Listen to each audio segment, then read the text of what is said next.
Come join our family of 6 on our 2-week, 1,870-mile road trip in our modified Lance 2185 travel trailer from Utah to Arizona and back to see the Parawan petroglyphs, the Valley of Fire, Lake Mead and the Hoover Dam, Lake Havasu, Quartzsite, Friends in Phoenix, canyoneering near Tortilla Flat, Goldfield Ghost Town and Mine, Sedona, Arizona, the Grand Canyon, Horseshoe Bend, and the Coral Pink Sand Dunes before driving through snow back home.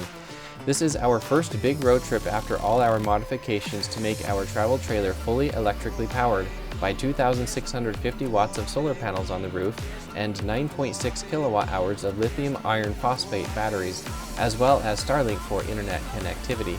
Click on the card above to watch the overview video of all our modifications, which enabled us to never use our generator or any propane throughout the entire trip. This was also the first trip with James, who was born 9 weeks before we departed. Being in February, we used our heat pump mini split for both heating overnight in below freezing temperatures in Utah and a little bit of cooling in Quartzsite, Arizona. Throughout the trip, we only boondocked on free public lands with one exception of mooch docking in a friend's driveway in Phoenix. Come join us while we explore beautiful new places and test the performance of our fully sun-powered travel trailer in the real world. Girls, how are you doing this morning? Good. I just made up a game with my crackers. Yeah? How well did you sleep? Good. Yeah? And the rest of the night I step on this couch and there's 6 of them that fine. You and girls. that's Claire's bed because it's by her window and this Yeah. is my window, Lucy's window. My window is your guys' window. That's your guys' window. Huh? Well, last night it was relatively warm. Right now it is about 7:30 a.m. and it's 46 degrees Fahrenheit outside. Inside we have it at 70 now. It got a little colder and I turned on the mini split in the middle of the night, and right now it's set to 75, but it was at 70 earlier, and I guess this one shows 68. Lucy? The battery is now at 58. It was at 60 a minute ago, but I turned on the water heater because we have tons of energy to burn today, and we're just getting 3 watts right now, but it's going to be a lot more. So we're going to make some pancakes and we're going to burn through some more energy here in just a minute. You excited for today? Do you know what we're going to do? Go to Arizona. Yeah, we're going to go to Arizona. We might be able to go see the Hoover Dam today. And go swimming. Probably not. Yeah.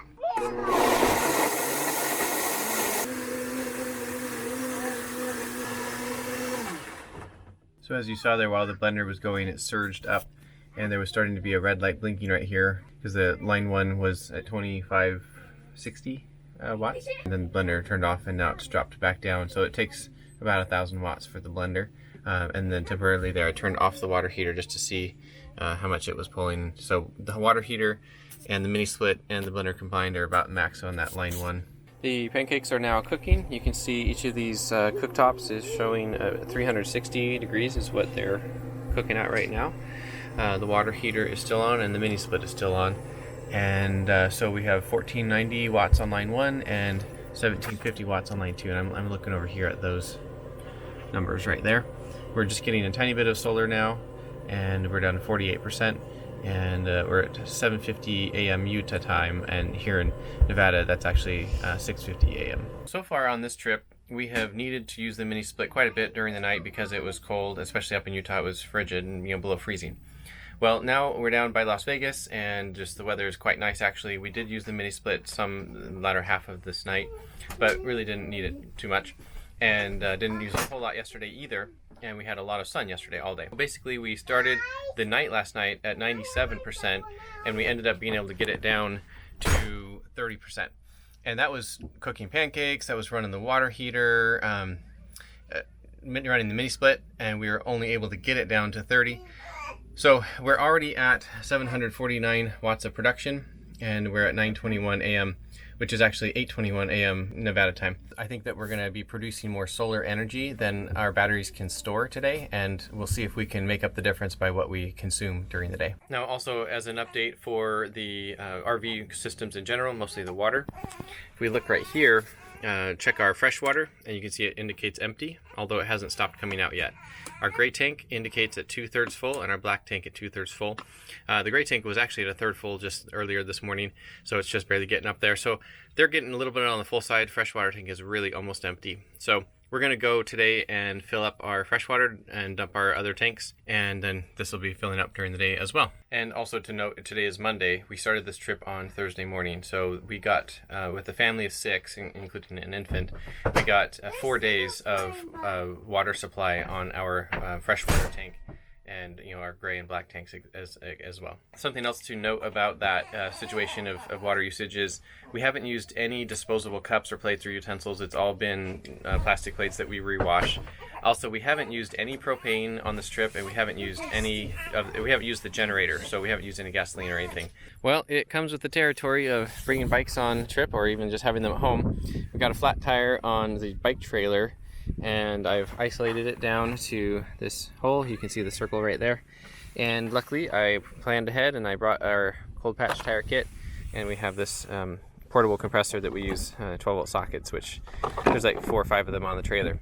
So I'm going to get this patched up and then we'll go for a ride. This is an example of why I love being able to go on trips like this. I don't know if you can see them, but the girls are out there somewhere walking and just exploring within sight of our trailer. Right now I am still working on the tire, getting them patched. I got the rubber cement on the tire here, and I'm just waiting for it to set up. And then over here we accidentally broke off Lucy's bike seat on the drive down on the bike rack, so I'm getting this fixed right here. All right, we got Lucy's bike seat taped back together with a rock inside to help hold these metal supports up underneath the seat. So now she'll be able to go riding. You excited to go riding? All right, so over here we have the bike trailer tire, and I think the rubber cement is set up enough. I'm going to get that put back together and pumped up, and then we'll go. All right, here's the moment of truth. See if I patched this correctly. I have the tire pump plugged in here to a 12-volt port on the side of the trailer, and then down here I have this program to go to 25 psi just because it's so bumpy around here. I want more padding. See right there how that works? Oh. I switched this over to metric. There we go, PSI. So I had it set to 25 PSI and it stops automatically when it gets there. And we're gonna go ride around on this and see if it holds its air. We are on a bike ride and the girls are having fun. Hi, Lid. Hey, Clara. Hey, Lucy. Lucy is back here. Hey, Lucy. We're gonna head down to the lake and explore. This drive along here is actually pretty cool. We've gotten down into the lake bottoms here, and it's fun little trails. The electric bike is doing pretty good. Our battery's still at 65%. We're just kind of cruising right now. We're not going uphill, but it makes a huge difference when you're going uphill and you're pulling all 3 kids in the trailer. Girls, do you see the lake? I see this wheel here. Because that's when we use it as a stroller. Hey, Claire, what did you think of that ride? I like it. How about you, Lucy? You want to touch the water? Now that I'm stopped, I can show you a little bit more about this bike. We have the Luna mid-drive motor down here. This is the Bafang BBS HD 1000-watt mid-drive motor, but it can peak up to 1500 watts. It has a, I think, 1.2 kilowatt-hour battery. That is fantastic for amazing range, and obviously makes the bike fairly heavy, but for my purposes, it works just fine. And then up here, it has the throttle control, and then we have the information display right here. It shows our speed, and also over here it shows how many watts are going into the motor, and then the speed around this outside on this left side. And we have an odometer feature and tripometer and a bunch of things. We can see the battery percentage up here, the time, both of which are not accurate at the moment. And then we can go into mode. We can make it a sport mode or eco mode, things like that. And then this number here is the level of assist, so we can go from 1 all the way up to 5 levels of assist.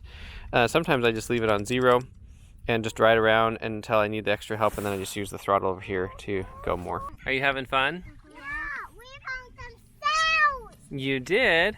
I'm finding the baby whale. Ah, my shoe. Oh no. We're gonna go back to my the hand trailer. full of shells. They look awesome. You two ready up here? Yeah. Bye-bye. Bye, pond.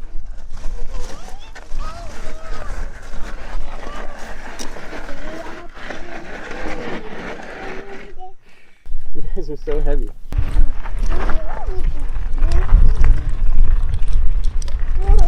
there.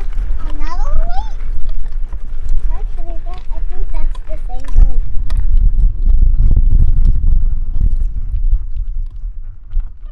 it's been a fun time here at the government wash near Lake Mead, near Las Vegas, but we are packing up to take off now. I wanted to show you a better view of the Starlink stowing here. So that's the Starlink dish right there. We go into settings, and there is this stow button. So the moment I hit that stow button, you'll see the dish moves and gets ready to go. We have packed up and we're all in the truck ready to go. Hey girls, what did you think of this location? Liked it. Yeah? Liked it. All right, the battery in the trailer was at 53% when we left, and we'll see what it is later. It'll probably get full. This map, we're gonna go 18 minutes to the nearby campground, and we're gonna dump our tanks and fill up our fresh tank. We are at the Las Vegas Bay Campground, and luckily they have this dump station, and it's free with the National Park entrance, so that's convenient. So we're gonna get these dumped. And then also, they have freshwater fill over that way, so that's perfect. And this is the Camco valve that helps it to stay here nicely, and it has a shutoff valve built into it. I'll put a link in the description down below to that device. It's pretty handy. The beautiful blue water is great. There are multiple scenic overlooks that we're passing, but they don't really overlook any lake anymore, so they're not that interesting. But over this direction, there is still some water, and it's beautiful looking. This mountain range is really sinister looking. Not a dark, shadowy peaks. The water and beyond looks like a painting. Yeah, you're right. It's beautiful. Right now we are at the visitor center for Lake Mead. Right there, and Lake Mead is directly past it, right over that way. We're gonna go check it out and then continue on to Hoover Dam. We're pulling in here at this Chevron to get gassed up. The truck is indicating 20 miles till empty. So we've dropped off the trailer. As you can see, it's no longer back there. We're gonna get gassed up and go check out the Hoover Dam and then go back and get the trailer. Well, the damage on this fill up is $110, which is 29.42 gallons. Down here is 373 gallon. We passed the security checkpoint, and now we're going down the road to the actual Hoover Dam itself. Are you excited to see Hoover Dam? Yeah. All right. Sports car. Oh, yeah. Looks like a Mustang over there. We are going to go up this switchback hill here and check out the vista. We are on the walkway right next to the highway, and here is the Hoover Dam. We're going to go all the way across, and we'll be able to see the water rushing down below. What do you think of the dam? What do you think, Lid? This is what we're seeing now. Here we are, driving across the Hoover Dam. We were able to find a parking spot on the Arizona side, and this right here is the emergency overflow spillway, which is very, very far away from being used. Hey girls, look at the view. See those 4 big towers? Yeah. That's where the water goes through the turbines and makes electricity. Cool. Cool. All right, let's see if we can walk down there a bit. Hey girls, we're walking on the dam now. This is my first time on the dam too. Look over this wall. Come over here. There we go. Whoa! That is massive.